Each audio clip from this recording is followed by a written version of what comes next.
We have 5 historic districts, so that does include the Bungalow Historic District, as well as 21 landmarks. We have to preserve our history in any way we can, because they just don't build them like this anymore, right?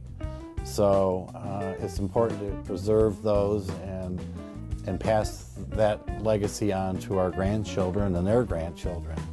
So just so they can get a sense of what life was like back in the years that these houses were built. This whole bungalow idea was very interesting to me just personally, as well as having a citywide district that would be able to be very inclusive for everyone. Well, I think the bungalows represent Elgin history because they show a strong working class where people could afford to have their own homes, and the bungalows were a way to afford that on a working class salary. So I think that's what bungalows say, is that it's a kind of an everyman's home. Our mission is to inspire historical discovery through preserving Elgin's heritage.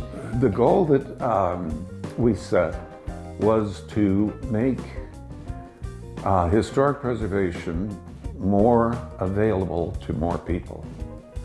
Because prior to that, the only historic districts were in locations. And if you weren't in one of those locations, you weren't in a historic district. So by adding this, it's a thematic historic district. It's not dependent on any property lines. My home was built in 1923 by a cement contractor named William Hillman. It's an arts and crafts style bungalow. The arts and crafts features we'll see on the outside. It's got all the perfect characteristics of a 1920s bungalow.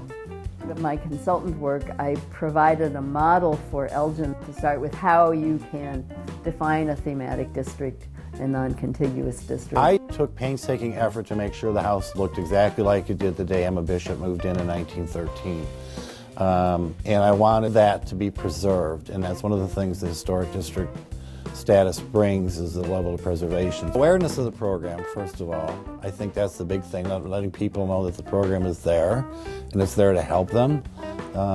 As part of a historic district, and this is the same with the traditional historic districts too, you qualify for grant money. So the city can help you if there's money available and it's appropriate.